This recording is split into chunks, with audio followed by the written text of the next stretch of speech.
March 3. Gumagalaw ang Diyos sa ating pagpapasya. Ikalawang Tesalonica 1:11. Kaya't lagi namin kayong idinadalangin na naway gawin kayo ng ating Diyos na karapat-dapat sa pagkatawag niya at sa kanyang kapangyarihan ay ipagkaloob niya ang lahat ng mabuti ninyong layunin at ang inyong gawaing bunga ng pananampalataya.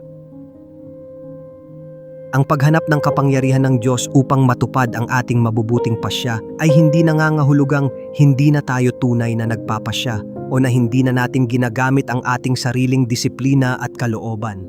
Ang pagkilos ng kapangyarihan ng Diyos ay hindi pumapalit sa pagkilos ng ating kalooban. Ang kapangyarihan ng Diyos sa pagpapaging banal ay hindi ginagawa tayong tamad o walang ginagawa. Kumikilos siya sa ilalim, sa likuran at sa loob ng ating kalooban, hindi bilang kapalit nito.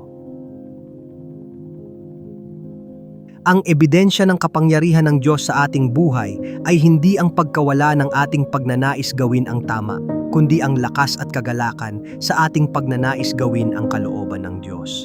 Kaya ang sinumang nagsasabing, naniniwala naman ako sa soberanya ng Diyos, kaya hahayaan ko na lang at wala akong gagawin, ay hindi talaga naniniwala sa soberanya ng Diyos. Sapagkat bakit niya hayagang susuwayin ang Diyos kung tunay niya itong pinaniniwalaan? At kapag pinili mong wala kang gawin, hindi ka naman talaga walang ginagawa, pumipili ka pa rin.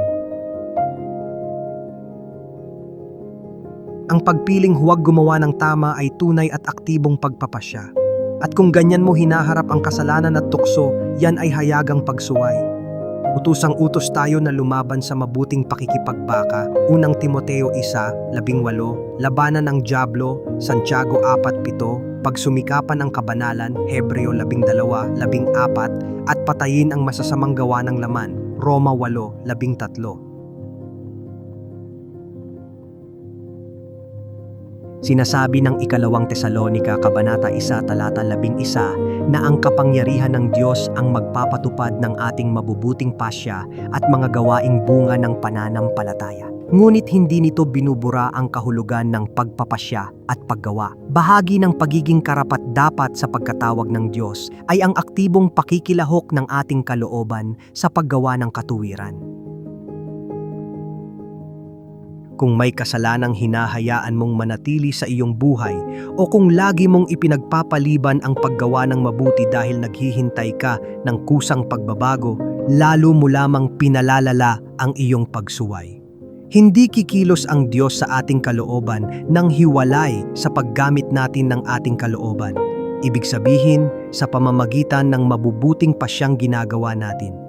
Kaya't ang mga taong naniniwala sa soberanya ng Diyos ay huwag matakot gamitin ang kanilang kalooban sa pakikibakang espiritual para sa kabanalan. Lucas 13:24, pagsikapan ninyong pumasok sa makipot na pintuan, sapagkat sinasabi ko sa inyo na marami ang magsisikap na pumasok ngunit hindi makakapasok. Ngunit magsikap sa pananampalataya, sapagkat sa ating pagsisikap, ang Diyos ang gumagawa upang tayo'y magnasa at gumawa ayon sa kanyang mabuting kalooban. Filipos 2:13,